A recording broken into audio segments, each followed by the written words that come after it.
Ensign Sonia Gomez orders a hot chocolate. The Borg are not interested in political conquest, wealth, or power as we know it. And Q wants Worf to growl for him. Hello, everybody, and welcome to The Seventh Rule with Cirroc Lofton. Hello, hello. My name is Ryan T. Husk, and today we're doing a review of Star Trek The Next Generation, Season 2, Episode 16, entitled Q Who, written by Maurice Hurley and directed by Rob Bowman. This was May 6th, 1989. Where were you? We've got a very special guest today. This is incredibly exciting. We've got visual effects producer and supervisor, Mr. Dan Curry, joining us. How are you today, Dan? Okay, biologically functioning. It's going to be a fun one.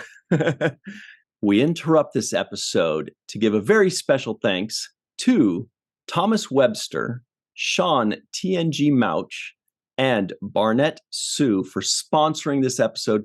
Thank you so much, Thomas, Sean, and Barnett. Thank you so much for your support, guys. We appreciate y'all. Prosper. Yeah. So we've got so much to talk about, Dan. This is Cirroc's first watch through, first time seeing this episode. I haven't seen it in a long time, but you had a huge hand in this episode, specifically in designing the Borg. Can you tell us a bit about that? Yeah, well, the Borg creatures were designed, of course, by the great Michael Westmore, and but the art department and I worked on the Borg ship, the Borg cube, and we wanted something that was as unaerodynamic as possible. So it was like an early Lincoln, and nothing could be less aerodynamic than a cube. And that's true. And it shows that the Borg are entirely about form follows function. And I got to work out a lot of details like the Borg shields when they react to being shot with a phaser. And I had the idea that the shields would be little geometric shapes because the Borg are so efficient. The shape would only be as big as necessary to ward off that particular phaser. So you would see the shields appear as rectangles wherever the phaser would strike them. And I thought that was a good way to go. And I wanted to create, when we did the self-healing sequence where the Enterprise zaps it, and you see the whole exterior of the ship, yeah, and you see it kind of heal back and come back from being all warped. And how we did that, I had a model maker, Kim Bailey, make a 4-foot by 4-foot shape of close-up of the Borg exterior, and then we laid that flat on the floor using gravity as our friend, so that things would melt straight down.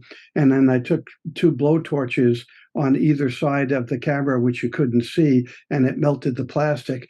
We photographed it at high speed and then played it backwards so it looked like the melted plastic kind of came back into shape. That's brilliant.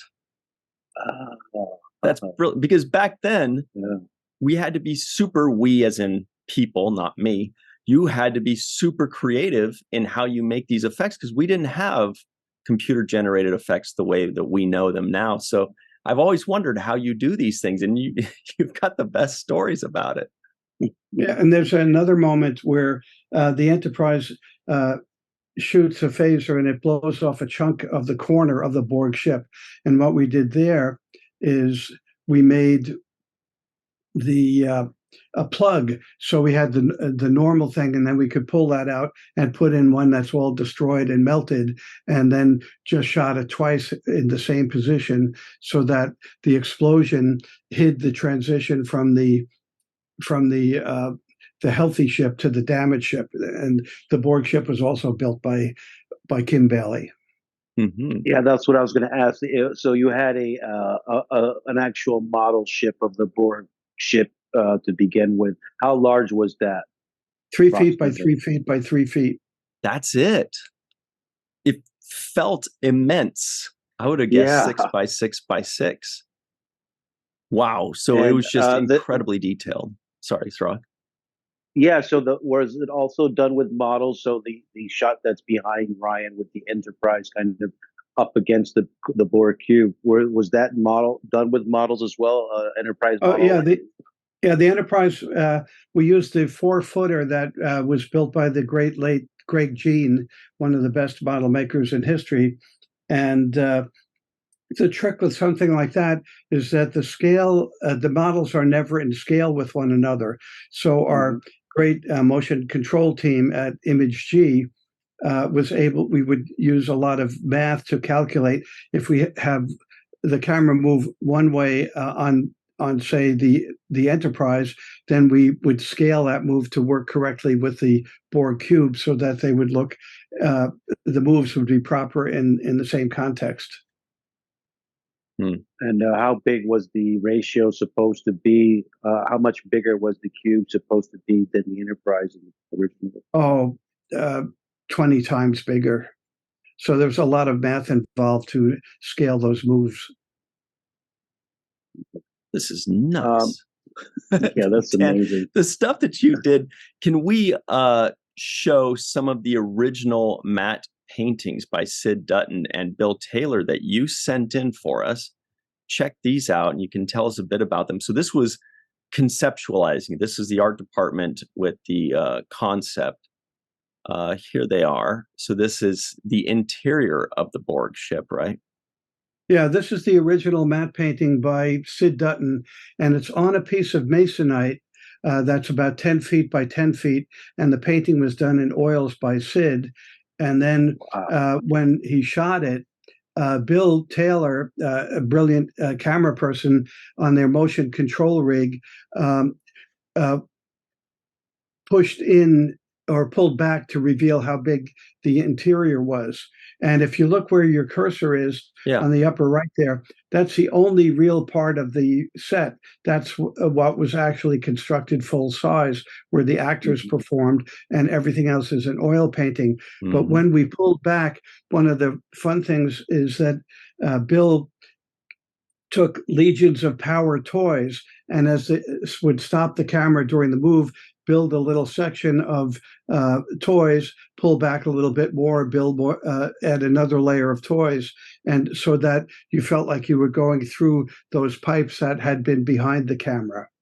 Yeah, you can actually see the away team right here. Data looks like Data, Worf, and Riker. That's it.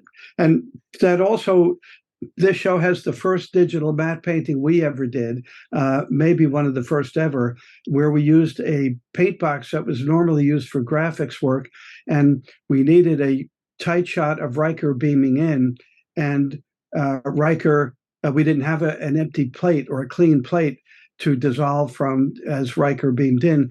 So I took the shot of Riker and then hand painted on the paint box what the background would have been had he not been there. Wow. Now we've got another one here for everybody listening in. This looks to be a section of the Borg cube that's damaged, right, Dan? Yeah, that's the healing, the self-healing thing. And I got enough for 5 takes on it. If you look at the holes, there are 5 holes on it. And that's the one where we laid it flat on the floor, melted it with blowtorches, and then ran it in reverse to show the self-healing, which we saw on the Enterprise main viewer. So yeah, go ahead, I wanted to ask again the conversation initially about creating this and what the level of excitement was for having a whole new, alien race to kind of develop and build a whole world around. What was the feeling like, and what were some of the early clues about what the Borg would be like for you? Well, we, of course, had conversations with the writers and the producers and what they had in mind and what we were thinking of. And our reaction was that the Borg were among the scariest people, aliens that we've encountered for a number of reasons. First of all, for me, the reason they're scary is they are us. They're humanoid, and there are technology gone wrong, that they were able to rebuild themselves. And I'm a partial Borg. I needed a hip replacement a few years ago, so I'm part Borg. And when Elon Musk has his way, we'll all have brain implants so we can tune into X without having to type. Without having a choice, maybe. Yeah, and so I think that's why they're so scary, because they're what we could be if we made foolish decisions. Yeah, I did get a sense of that when the initial Borg that came aboard the Enterprise was killed, and the next one appeared, and it made me feel like, oh, this is a kind of relentless, you can't just exterminate one. It's an infestation. And also the determination also is one of the things that was kind of scary about how they move. Yeah. Also the hive mind, but Dan, you're telling us so many things. It's pretty amazing. Why again did they want it to be a cube? You said the least aerodynamic, but why would they be the least aerodynamic? Well, because it's a high volume interior with a limited surface area. Only a sphere would be more efficient. But a sphere would have some sense of being able to move through a fluid, while a cube is just flat, and it communicated to the audience that it only works in space. It can't go into an atmosphere because there's no air, no means of getting through, and that's why the surface is also so busy that as they would build onto it and they need some new technological element, they just stick it on the outside, and that's why it's busy. And the hive mind is very much like a termite colony where there's one queen, and the workers have no individuality, and they just sacrifice themselves with no emotion. It reminded me many years ago when I was in the Peace Corps.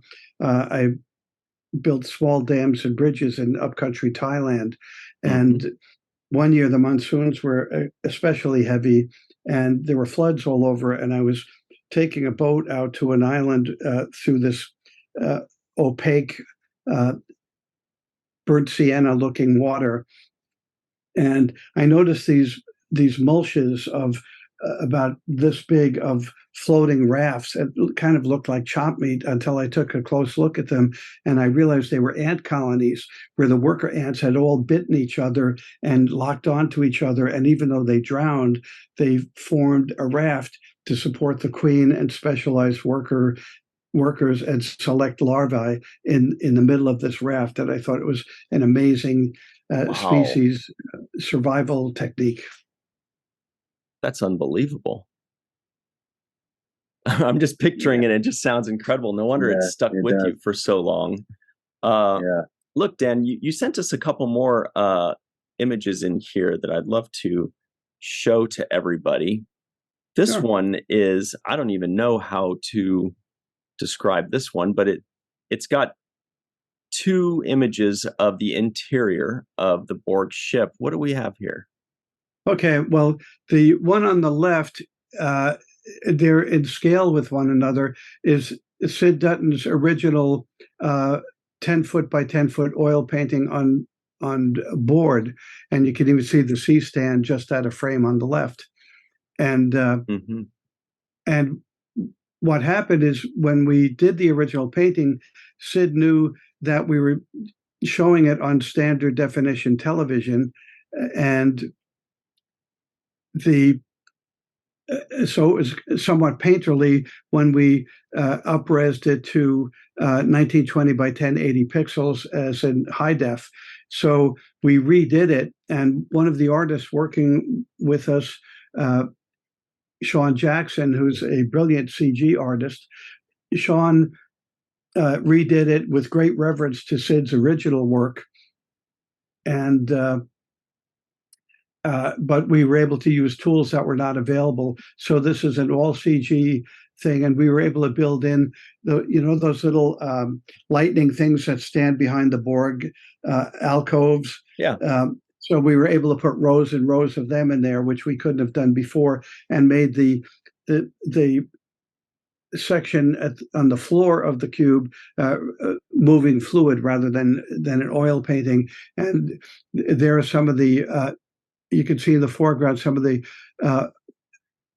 model imitations of the Legions of Power models that Bill had physically constructed during the camera pullback.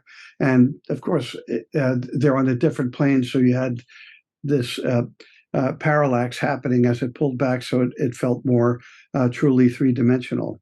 And in the original painting, by the way, Bill Taylor had cut out a hole in the masonite that it was painted on and rear projected the plate onto a piece of rear projection material, which is like white, kind of like a white gauzy material. And so every frame of the camera taking the painting was matched with the frame of the live action in that little window on the upper right there. Wow. And lastly, here's just a smaller one. This looks like it's a close-up of Riker, Data. Yeah, that's the part that's real. Okay. And so that was the only set we had. Unbelievable. So the last piece of history that you sent us, by the way, which is to me the most fascinating, is the original storyboards for this episode, entitled Q Who, of course.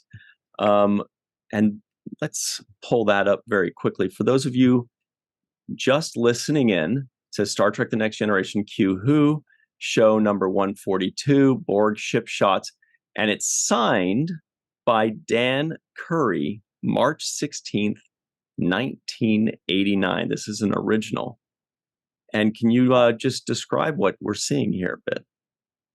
Yeah, I like to draw those three-dimensional arrows to show motion, so you can see how close the Borg ship comes from the distance, and then you can see on the right what scenes they're related to in the script, and it's fun. I maybe spend about 2 to 3 minutes per frame on the drawings. They're really fast, because I didn't have a lot of time. And I would just imagine how they would look together. And I had a toy die-cast metal model of the Enterprise on my desk, so I could use that to look at the Enterprise from different angles to design the shots. That's so cool. We've got one that says the Borg ship approaches the Enterprise and stops. We've got the face-off there between the two, so we can kind of see the size differences. It's more. A note about the Borg tractor beam, which is mentioned in that shot, which we see now. Yeah. And the Borg, I had this idea one time.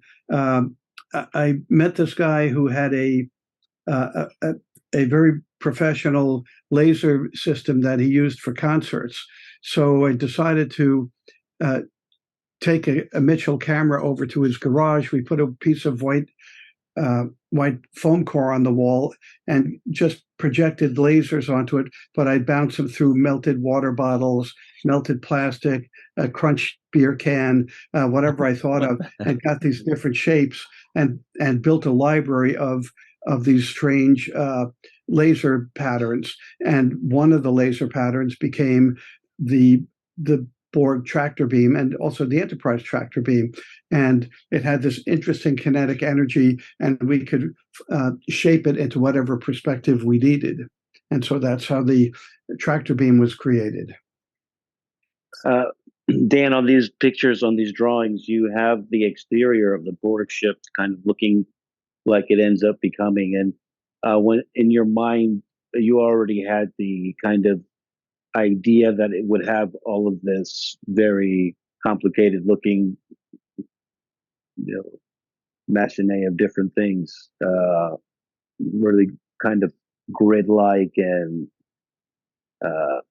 I don't know what to call that, like a computer, like what is the visual of that surface of the Borg ship?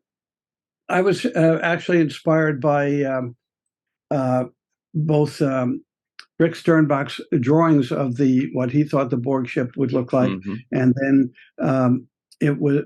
And then I was also inspired by in Southeast Asia, when they build tall buildings, they build the scaffolding out of bamboo, and it almost kind of looks like that. And looking at scene 41A, we built a special model for that, a 15-foot wide close-up enforced perspective of the surface of the Enterprise, and then we cut a hole in it, and you see the core of the Borg of the Enterprise with different decks being pulled out of the ship. That was so cool. Yeah, that was really cool. And how we did that is I just put a wooden lever on it and just tipped it up with a lever by hand. But you also, because I was curious as that section was being removed, about the different layers of, ship building material that would be exposed as it was being removed. And you did see some kinds of variation in the building material of the ship. What were some of those, the idea to kind of give that a three-dimensional layered look? Yeah, the model that came up was maybe about 18 inches high, built at a slant, and we figured, one deck would be living quarters, another deck would be working space, and whatever we thought of. And had we had the technology, I would have had crewmen being floated out off into space. Yeah. To everybody that's just listening in right now, wherever you find your audio podcast, do yourself a favor, make an exception today and come over to the Seventh Rule YouTube page so you can see these images, because this is kind of like one of those once in a lifetime opportunities of seeing. It feels like a piece of history. This is 34 years ago, 34 and a half years ago. And we're seeing these, and they took these storyboards and basically just translated them onto screen. I mean, we recognize every shot here. Exactly. And we're scrolling through all of these. So everybody listening in, definitely do yourself a favor. And they didn't deviate episode from those storyboards at all. No. The shots in the episode are exactly what is being depicted in those drawings. And Dan, you even drew the Star Trek Next Generation logo part on the header of that storyboard. Is that also hand done? Because it looks like you. No, that wasn't hand done. But if you go back up a little bit to scene 46, that's the one where we had a plug, so we could just unplug the healthy part of the Borg cube and plug in the damaged part, and hid the transition with an explosion. And for that, is that like a styrofoam or something that's done? No, it's the same construction technique as the full model. It was just a replacement. It's like plugging in a replacement for a battery. Okay. There's another one of those patented Dan Curry streaking arrows to show movement. And this is showing that the arrows are showing that the Borg sphere or Borg cube is getting closer and bigger. Yeah, and I also have a little simple kind of special effect thing that I want to ask you, but it's something I'm curious about. Sure. When Q flicks the ship into 2,000 light years away, or wherever the case is, the ship kind of goes whirling and spinning into the atmosphere, into space. What is the effect to accomplish that? Do you have it like hanging on a string and spinning it, or how are you able to accomplish that look? Okay, well, the Enterprise 1701D, the one we used the most was the forfitter a 4-footer built by Greg, and it sat on a model mount.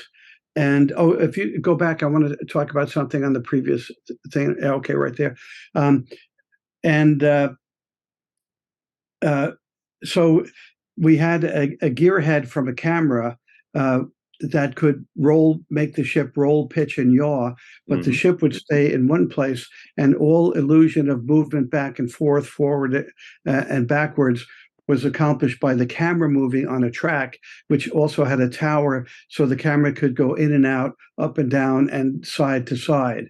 And so using that and spinning the model on the gearhead, that created that illusion. And if you look at the illusion of the force field that's protecting the Enterprise, what that is I was looking for something else for Star Trek in a dry goods store, and I saw a cheerleader's pom-pom made out of mirrorized mylar, and I thought we can use that.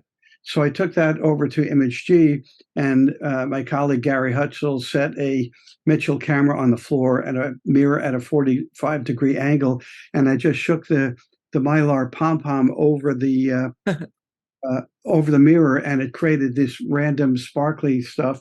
And we just took that and wrapped it around a virtual sphere, which we then compressed so it looked like an M&M. And I actually have that pom-pom here.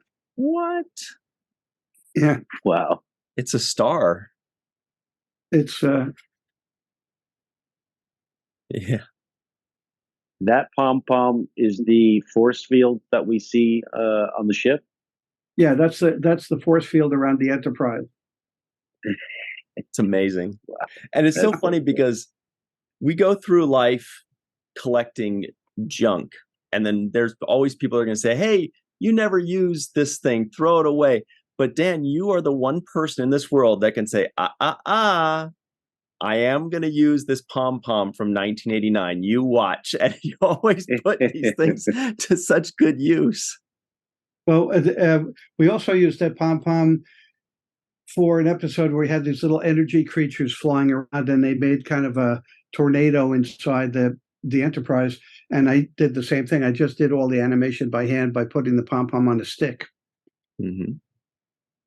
Yeah, Dan, you're like the MacGyver of visual effects. You're like, totally. Give me a pom-pom, a beer can, some honey, and a paperclip.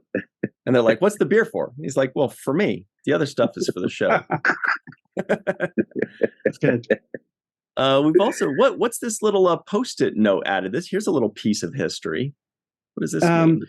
Well, if I get information watching the cut, I might revise some stuff. So it's just a note on coming out of Starfield. Just a note on how to do the shot. De-warp Starfield. Yeah. Very cool. Well, that's unbelievable. Yeah. That is such a cool piece of history, Dan. We've only got you for a few more minutes here, but there's still something very important to discuss, and that is you were hired by Illuminate Hollywood. They were given a contract for season 2 to supervise the project. This is a rarity, right? Yeah, it was apparently different companies were given different pieces of season 2, so it could all be accomplished within their schedule. And so Steve Weiner and Jim Hardy, who run Illuminate Hollywood, called me up and said, hey, would you like to do this? And I thought it was great. And it was unusual in that somebody who was from the visual effects department was really involved in the uprids. Mm-hmm. And we were able to bring in some people from the show, Doug Drexler, David Takamura as coordinator, somebody I worked with on another project, Michael Davidson, and Mike Okuda and Denise Okuda worked with the studio and the studio honchos to kind of oversee all the shows from that season. Have you seen the finished products now that everything's been remastered recently? I've seen some of them, and some I thought were really great, and others I the there was one I thought the transporters were not up to snuff. When I would do a transporter, I would in a paint box hand airbrush like a white statue um, of the person being transported, and that way I could make the sparkles denser where the body is and give it a more three-dimensional look rather than looking at it through a flat silhouette. But I think everybody did a great job, and they tried really hard. And one of the things that Mike Okuda insisted upon was that the revised effects were true to the spirit of the original, so they didn't look uh, too advanced for the period when the shows were shot. Mm. I think that they accomplished that, because I found myself asking myself, is that done at the time, or is that part of the redo? I had to ask myself a few times, but I'm glad that they kept a lot of the sequences that you made, like with the plastic melting, those shots, because that's part of the beauty of the magic of filmmaking that you don't want to take away from and replace with the CGI. I think certain elements you do want to hold on to and kind of cherish, because those are the touches that you put into the making of this show. Yeah, there were some shots that we couldn't.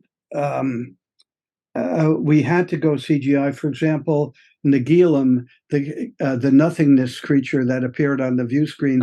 Well, we used when we did it, we had a Earl, I forget his last name, was the actor, and to get his face, I actually clamped his hair to a C-stand so he couldn't move his head back and forth. So we had kind of a steady shot, and. That's a bit of a torturous move. Right?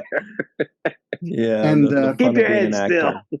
and the tools we had then were a little different. So one of the crew at Illuminate Hollywood was able to come pretty close using CG to mimic that, and so we came as close as we could. But some things were just not doable. There's a scene in Where Silence Has Lease, where it was my homage to George Pal's War of the Worlds, where early in the movie, when the Martians come out of the ground and they zap an army captain, and there's a moment where you see a skeleton before he goes away, and that impressed me when I was a kid.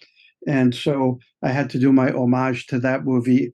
And so I found an anatomically accurate skeleton about 2 feet tall, and I painted it up so it looked kind of grisly, and then lined that up with the actors. And then in animation, we burnt away the epithelial tissue of the people being zapped, and for a moment we saw that plastic skeleton, and then it all fizzled into nothingness. When you say old TV or old movie skeletons, I think of Jason and the Argonauts. That imagery with the skeletons coming out of the ground is like forever etched in my mind. Brilliant. There was actually another thing I wanted to ask you about that you mentioned before we recorded, which was when you did the original motion control photography on film, there was CIS Hollywood that had the technology to do pin registered transfers from film to video. Can you? Oh, that's right. Can you tell us in English, because that sounds crazy to me? But can you tell us in English what does that allow you to do? What does that mean? Okay. Well, at the time, most devices that would transfer film to video had rubber wheels, so there was a little slippage of one frame to the next, so they wouldn't be perfectly in register with one another. But CIS, Composite Image Systems in Hollywood, had something called a pin registered transfer system. And what they did is, instead of using the rubber wheels, they replaced them with movements from Mitchell cameras, which were very precise 35 millimeter motion picture cameras. And there are two kind of sprocket holes on the side of film. For normal prints, the holes are rectangular, and so there's a little slop there, but it makes it easier to run through a projector. But for pin registered, there's the perforations the sprocket holes on film are shaped like old TVs. They have rounded sides, and they're very precise. And the pins on the transfer system fit perfectly in that. So each frame was in perfect alignment with the previous frame. So when you saw the Enterprise, for example, we would have shot it 7 times minimally to get that, because you needed one exposure called the beauty pass of the hull in its natural light. Then you need a silhouette to make a hole in the background to put the ship. That's called the matte pass. And then to get the glow on the warp drive on the nacelles, we would photograph those with a diffusion filter, which would spread the light and make it look like it was glowing. And same on the deflector shield. But then the windows and the running lights and other lights had to because they were very dim, they needed longer exposures.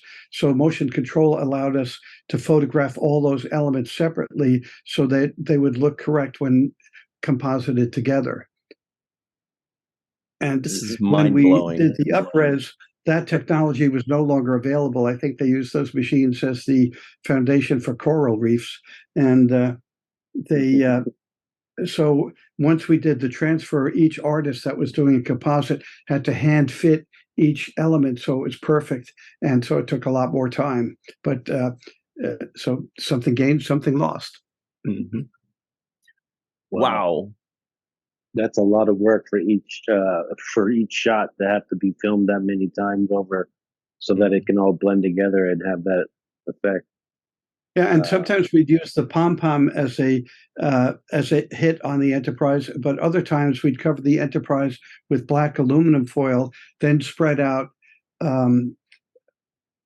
steel wool, which has a little bit of oil on it, and then by lighting the steel wool, it burns out from the lighting place, and it looks like a wave of fire emanating from an epicenter where the enemy phaser hit.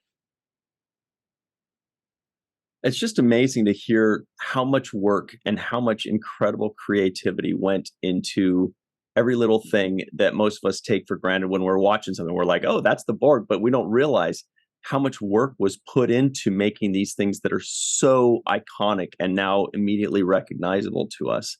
But Dan, we really appreciate you joining us today. This was so much fun. We really hope you can join us again sometime soon to blow our minds again.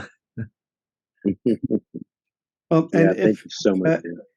If any of your listeners are interested, I have a book out that was commissioned by CBS, and it talks about the evolution of visual effects technology going from the early days of TNG shooting on film, and ultimately on Enterprise, we did everything CG. Yes. You can get this on Amazon.com or wherever you find your books online. I have this book myself. It's freaking amazing. It's unbelievable. It's got tons of art, tons and tons of pictures of art and sketches and concepts and designs. It's very big, it's very heavy, and it's very freaking cool. So definitely go get it on Amazon.com. It is called Star Trek: The Artistry of Dan Curry, The Effects, Weapons, and Wonders from TNG to Voyager. And it is unbelievable. With Ben Robinson, actually. Right. And that picture is the only comic book cover I ever did. That's so cool. Anyway, everybody definitely go check that out. Amazon.com, The Art of Dan Curry. Dan Curry, thank you so much for joining us. Everybody stick around. We've got a lot more coverage on this episode. I cannot wait to hear what Cirroc has to say about this particular one. We'll be right back on The Seventh Rule.